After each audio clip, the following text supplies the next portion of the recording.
Sir ನಮಸ್ಕಾರ sir. ನಮಸ್ತೆ sir ಇವತ್ತು ಡಿಸೆಂಬರ್ 10ನೇ ತಾರೀಕು ಅಂತಾರಾಷ್ಟ್ರೀಯ ಮಾನವ ಹಕ್ಕುಗಳ ದಿನವನ್ನು ಆಚರಣೆ ಮಾಡ್ತಾ ಇದ್ದಾರೆ. ಹಾಗಾಗಿ ಈ ಮಾನವ ಹಕ್ಕುಗಳು ಅಂತಂದರೆ ಏನು, ಆ ಮಾನವ ಹಕ್ಕುಗಳ ಒಂದು ವೈಶಿಷ್ಟ್ಯತೆ ಮತ್ತು ಅದರ ಪ್ರಾಮುಖ್ಯತೆ ಮತ್ತು ಇದರ ಬಗ್ಗೆ ಒಂದಿಷ್ಟು ಮಾಹಿತಿ ಸರ್. ಪ್ರಿಯ ವೀಕ್ಷಕರೇ, ನಿಮ್ಮೆಲ್ಲರಿಗೂ ನಮಸ್ಕಾರ. ಇವತ್ತು ತುಂಬ ದಿನಗಳ ನಂತರ ನಾನು ಯೂಟ್ಯೂಬ್ ಚಾನಲಲ್ಲಿ ನಿಮ್ಮೊಟ್ಟಿಗೆ ಮಾತಾಡಲಿಕ್ಕೆ ಬಂದಿದ್ದೀನಿ. ಏಕೆಂತಂದರೆ ಹಲವಾರು ತಾಂತ್ರಿಕ ದೋಷಗಳಿಂದ ನಾವು ಕೂಡ ನೀವು ಯಾವುದೇ ರೀತಿ ವಿಚಾರಗಳನ್ನ ಹಂಚ್ಕೊಳ್ಳಿಕ್ಕಾಗಿಲ್ಲ. ಕಳೆದ ತಿಂಗಳು ತಾನೇ ರಾಜ್ಯೋತ್ಸವದ ಒಂದು ಭರಾಟೆನಲ್ಲಿ ನಾವು ಬೇರೆ ಬೇರೆ ವಿಚಾರಗಳ ಬಗ್ಗೆ ಚರ್ಚೆ ಮಾಡ್ತಾ ನಾವು ನಿಮ್ಮನ್ನು ಮಾತಾಡಿಸ್ಲಿಕ್ಕೆ ಬರ್ತಿದ್ದು.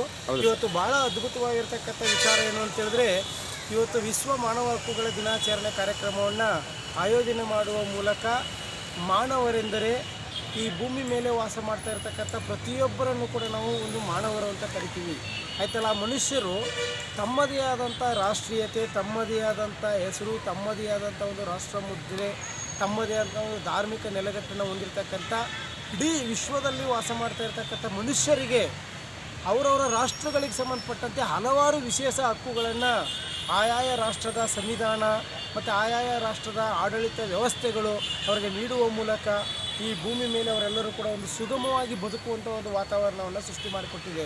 ಅದರಲ್ಲೂ ಕೂಡ ಭಾಳ ವಿಶೇಷವಾಗಿ ಹೇಳಬೇಕು ಅಂತ ಹೇಳಿದ್ರೆ, ಭಾರತದ ಸಂವಿಧಾನವು ಕೂಡ ಮಾನವ ಹಕ್ಕುಗಳಿಗೆ ಒಂದು ಹೊಸ ವ್ಯಾಖ್ಯಾನವನ್ನು ನೀಡುವ ಮೂಲಕ ಮನುಷ್ಯರೆಂದರೆ ಹೇಗೆಲ್ಲ ಒಂದು ಸಂತೋಷದಾಯಕವಾಗಿ ಬದುಕಬೇಕು, ಪ್ರತಿಯೊಂದು ಸಂಪನ್ಮೂಲವನ್ನು ಕೂಡ ಅವನು ಬಳಸಿಕೊಳ್ಳುವ ಮೂಲಕ ತಾನು ಹುಟ್ಟಿನಿಂದ ಸಾಯುವ ತನಕ ಹೇಗೆಲ್ಲ ಒಂದು ಭದ್ರತೆಯನ್ನು, ರಕ್ಷಣೆಯನ್ನು ಈ ನಮ್ಮ ಆಡಳಿತದ ವ್ಯವಸ್ಥೆ ಒಳಗಡೆ ತೆಗೆದುಕೊಂಡು ತಾನು ಒಂದು ಸುಗಮವಾಗಿರ್ತಕ್ಕಂಥ ಜೀವನ ನಡೆಸುವ ಮೂಲಕ ಈ ಸಮಾಜದಲ್ಲಿ ಎಲ್ಲರೂ ಕೂಡ ತಲೆ ಎತ್ತಿ ಬದುಕಬೇಕು ಅನ್ನೋದು ನಮ್ಮ ಉದ್ದೇಶ. ವಿಶೇಷವಾಗಿ ನಮ್ಮ ಭಾರತ ದೇಶದಲ್ಲಿ ಏನಿದೆ ಅಂತ ಹೇಳಿದ್ರೆ, ಅಸಮಾನತೆ ಇದೆ, ಅಸ್ಪೃಶ್ಯತೆ ಇದೆ, ಜಾತೀಯತೆ ಇದೆ, ತಾರತಮ್ಯ ಇದೆ ಮತ್ತು ಕೀಳು ಮೇಲೆ ಅಂತಕ್ಕಂಥ ಒಂದು ನೀತಿಗಳಿದೆ. ಹಾಗೆ ಬಡವ ಶ್ರೀಮಂತ ಅಂತಕ್ಕಂಥ ತಾರತಮ್ಯ ಇದೆ, ಕಪ್ಪು ಬೆಳಕು ಅಂತಕ್ಕಂಥ ತಾರತಮ್ಯ ಇದೆ. ಆದರೆ ಮಾನವ ಹಕ್ಕು ಹೇಳ್ತಿದ್ದ ಪ್ರತಿಯೊಬ್ಬ ಮನುಷ್ಯನು ಕೂಡ ಒಂದೇ. ಪ್ರತಿಯೊಬ್ಬ ಮನುಷ್ಯನು ಕೂಡ ಇಲ್ಲಿ ಸ್ವಾಭಿಮಾನದಿಂದ ಬದುಕಬೇಕು ಮತ್ತು ಸ್ವಾತಂತ್ರ್ಯವಾಗಿ ಬದುಕಬೇಕು, ನೈತಿಕತೆಯಿಂದ ಬದುಕಬೇಕು, ಬದ್ಧತೆಯಿಂದ ಬದುಕಬೇಕು ಅಂತಕ್ಕಂಥದ್ದೇ ಇರುತ್ತೆ.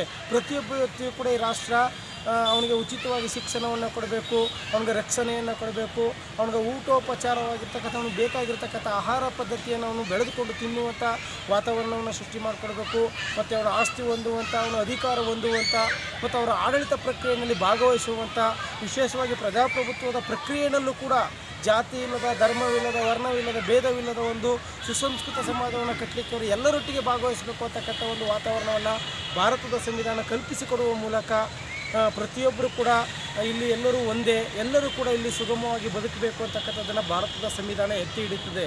ಇವತ್ತು ವಿಶ್ವ ಮಾನವ ಹಕ್ಕುಗಳ ದಿನಾಚರಣೆಯನ್ನು ಆಚರಿಸ್ತಾ ಇರ್ತಕ್ಕಂಥ ನಾವೆಲ್ಲರೂ ಎಲ್ಲೋ ಒಂದು ಕಡೆ ನಾವು ಮನುಷ್ಯರಿಗೆ ಕೊಡಬೇಕಾಗಿರ್ತಕ್ಕಂಥ ಹಲವಾರು ಹಕ್ಕುಗಳನ್ನು ಮತ್ತು ಅವರ ಕರ್ತವ್ಯಗಳನ್ನು ಅವರಿಗೆ ಜಾಗೃತಿ ಮೂಡಿಸುವಲ್ಲಿ ನಮ್ಮ ಸರ್ಕಾರಗಳು ಎಲ್ಲೋ ವಿಫಲವಾಗಿದೆ ಏನೋ ಅಂತಕ್ಕಂಥದ್ದು ನಮಗೆ ಸ್ವಲ್ಪ ಕಾಡ್ತಾ ಇದೆ. ಹಿರಿಯ ನಾಗರಿಕರಿದ್ದಾರೆ, ಆ ಹಿರಿಯ ನಾಗರಿಕರಿಗೆ ಬೇಕಾಗಿರ್ತಕ್ಕಂಥ ಸವಲತ್ತುಗಳನ್ನು ಕೊಡುವ ಮೂಲಕ ಅವರನ್ನು ಕೂಡ ನಾವು ಒಂದು ಭದ್ರತೆಯನ್ನು ಮಾಡುವಂಥ ವ್ಯವಸ್ಥೆ ಮಾಡಬೇಕು. ಅದಾದ ನಂತರ ಇಲ್ಲಿ ಭಾರತ ದೇಶದಲ್ಲಿ ಹಲವಾರು ಹಂತದಲ್ಲಿ ಜನರು ವಾಸ ಮಾಡ್ತಾಯಿದ್ದಾರೆ. ವಿಶೇಷವಾಗಿ ಹಿರಿಯ ನಾಗರಿಕರ ಇದೆ, ಅದರ ಜೊತೆಗೆ ಮಹಿಳೆಯರಿದ್ದಾರೆ, ಅದರ ಜೊತೆಗೆ ಮಕ್ಕಳಿದ್ದಾರೆ, ಅದರ ಜೊತೆಗೆ SC/ST ಸಮುದಾಯದವರಿದ್ದಾರೆ, ಅದರ ಜೊತೆಗೆ ಟ್ರಾನ್ಸ್ಜೆಂಡರ್ ಮೈತ್ರಿ ಯೋಜನೆಯನ್ನು ತೆಗೆದುಕೊಳ್ತಾ ಇರ್ತಕ್ಕಂಥ ನಮ್ಮ ಲಿಂಗತ್ವ ಅಲ್ಪಸಂಖ್ಯಾತರಿದ್ದಾರೆ, ವಿಶೇಷಚೇತನರಿದ್ದಾರೆ. ನೋಡಿ, ಅವರೆಲ್ಲರನ್ನೂ ಕೂಡ ನಾವು ಮಾನವ ಹಕ್ಕುಗಳ ಜೊತೆಗೆ ತೆಗೆದುಕೊಂಡು ಹೋಗುವ ಮೂಲಕ ಅವರಿಗೆ ಅವರದೇ ಆದಂಥ ಸ್ವತಂತ್ರವಾಗಿ ಬದುಕುವಂಥ ಒಂದು ಅವಕಾಶವನ್ನು ಮಾಡಿಕೊಡಬೇಕಲ್ಲ, ಅದು ಮಾನವ ಹಕ್ಕು. ಇವತ್ತು ನಾವೇನು ಮಾಡ್ತಾಯಿದ್ದೀವಿ ಅಂದರೆ, ಕೆಲವ್ರನ್ನ ತಾರತಮ್ಯ ಒಳಗಡೆ ತಾರತಮ್ಯ ನೀತಿಯನ್ನು ಆಚರಿಸುವ ಮೂಲಕ ಅವರು ಒಂದು ಹಕ್ಕುಗಳನ್ನು ಅನುಭವಿಸಿ ಅವರು ಸಂತೋಷಕರವಾಗಿರ್ತಕ್ಕಂಥ ವಾತಾವರಣವನ್ನು ಸೃಷ್ಟಿ ಮಾಡುವಲ್ಲಿ ಎಲ್ಲೋ ಒಂದು ಕಡೆ ನಾವು ಎಡವಿದ್ದೇವೆ ಅಂತಕ್ಕಂಥದ್ದು ಇವತ್ತು ಕಾಣ್ತಾ ಇದೆ. ಅವರಿಗೆ ಒಂದಷ್ಟು ಸಣ್ಣ ಸೇವೆಗಳನ್ನ ಕೊಡುವ ಮೂಲಕ ಮಾತ್ರ ನಾವು ಅವರನ್ನು ಕಾಪಾಡ್ತಾ ಇದ್ದೇವೆ. ಆದರೆ ಅವರಿಗೆ ಸಮಗ್ರವಾಗಿರ್ತಕ್ಕಂಥ ಸೇವೆಯನ್ನು, ಸಮಗ್ರವಾಗಿರ್ತಕ್ಕಂಥ ಅಭಿವೃದ್ಧಿಯ ಕಡೆಗೆ ತರುವಲ್ಲಿ ನಾವು ಇನ್ನೂ ಕೂಡ ವಿವಿಧ ಬೇರೆ ಬೇರೆ ರಾಷ್ಟ್ರಗಳನ್ನು ನಾವು ಅನುಸರಿಸಬೇಕಾಗಿದೆ. ಯಾಕಂದರೆ ಎಲ್ಲ ರಾಷ್ಟ್ರದಲ್ಲೂ ಮಾನವ ಹಕ್ಕುಗಳು ತುಂಬ ಉತ್ತಮವಾಗಿ ಜಾರಿಯಾಗ್ತಾ ಇದೆ ಮತ್ತು ಎಲ್ಲ ರಾಷ್ಟ್ರದಲ್ಲೂ ಕೂಡ ಮನುಷ್ಯರು ಒಂದು ಆರೋಗ್ಯಕರವಾಗಿ ಬದುಕಿದ್ದಾರೆ. ಆದರೆ ನಮ್ಮ ರಾಷ್ಟ್ರದಲ್ಲಿ ಈ ಜಾತಿ, ತಾರತಮ್ಯ, ಸ್ಪೃಶ್ಯತೆ, ಈ ಅನೀತಿ ಒಳಗಡೆಯಿಂದಾಡಿ ಹಲವಾರು ಸಮಸ್ಯೆಗಳನ್ನ ಎದುರಿಸ್ತಾ ಇದ್ದಾರೆ. ಜಾತಿ ಇಲ್ಲದ, ವರ್ಣವಿಲ್ಲದ, ಭೇದವಿಲ್ಲದ ಒಂದು ಸುಸಂಸ್ಕೃತ ಸಮಾಜವನ್ನು ಕಟ್ಟಲಿಕ್ಕೆ ನಾವೆಲ್ಲರೂ ಕೂಡ ಮಾನವ ಹಕ್ಕುಗಳನ್ನ ಕೊಡುವ ಮೂಲಕ ಎಲ್ಲರನ್ನೂ ಒಂದು ಮನುಷ್ಯರೆನ್ನುವ ಸಂಸ್ಕೃತಿಯನ್ನು ಕಟ್ಟಬೇಕಾಗಿದೆ. ಯಾಕಂದರೆ ನಾವೆಲ್ಲರೂ ವಿಶ್ವಪಥದ ಕಡೆಗೆ ಹೋಗಬೇಕಾಗಿದೆ. ಕುವೆಂಪು ಅವರ ವಾಣಿಯಂತೆ ಮನುಜ ಮತ್ತು ವಿಶ್ವಪಥವೇ ನಮ್ಮ ಅಂತಿಮವಾಗಬೇಕು. ಆದ್ದರಿಂದ ನಾವು ತಾರತಮ್ಯ ನೀತಿಗಳನ್ನ ನಾವು ಅಳಿಸಿ ಹಾಕಿ ನಾವೊಂದು ಮಾನವತಾ ಸಮಾಜವನ್ನು ಕಟ್ಟುವ ಕಡೆ ಹೋಗೋಣ. ಆಗೋಗಬೇಕು ಅಂತಂದರೆ ಎಲ್ಲರೂ ಕೂಡ ತಮ್ಮ ಹಕ್ಕುಗಳನ್ನು, ತಮ್ಮ ಕರ್ತವ್ಯಗಳನ್ನು ಅನುಭವಿಸುವಂತೆ, ಆ ಕರ್ತವ್ಯಗಳನ್ನು ನಿಭಾಯಿಸುವಂತೆ ನಾವು ಅವರೆಲ್ಲರಿಗೂ ಕೂಡ ಜಾಗೃತಿ ಮೂಡಿಸುವ ನಿಟ್ಟಿನಲ್ಲಿ ಕೆಲಸ ಮಾಡಬೇಕು ಅಂತಕ್ಕಂಥದ್ದು ನಮ್ಮೆಲ್ಲರ ಉದ್ದೇಶ. ಇವತ್ತು ವಿಶ್ವ ಮಾನವ ಹಕ್ಕುಗಳ ದಿನಾಚರಣೆ ಆಚರಿಸುವ ಮೂಲಕ ಎಲ್ಲ ಮನುಷ್ಯರು ಕೂಡ ಇವತ್ತು ಸಂತೋಷ, ನ್ಯಾಯಸಮ್ಮತವಾಗಿ ಒಂದು ಪ್ರೀತಿ, ವಿಶ್ವಾಸದಿಂದ ಬದುಕುವಂಥ ಒಂದು ವಾತಾವರಣವನ್ನು ಸೃಷ್ಟಿ ಮಾಡೋಣ ಅಂತಕ್ಕಂಥ ಮಾತು ಹೇಳ್ತಾ ಎಲ್ಲರಿಗೂ ಶುಭವಾಗಲಿ. ಮನುಷ್ಯರೇ, ನಾವೆಲ್ಲರೂ ಕೂಡ ಈ ಭೂಮಿಗೆ ಹೋಗುವ ತನಕ, ನಾವೆಲ್ಲರೂ ಕೂಡ ಈ ಜೀವವನ್ನು ಕಳೆದುಕೊಂಡು ನಾವು ಸತ್ತು ಮಣ್ಣಿಗೆ ಹೋಗುವ ತನಕವೂ ಕೂಡ ನಾವು ಒಂದು ಆಹ್ಲಾದಕರವಾಗಿರ್ತಕ್ಕಂಥ ಬದುಕನ್ನು ನಡೆಸಬೇಕು ಅನ್ನೋದು ಮಾನವ ಹಕ್ಕುಗಳ ಆಶಯ.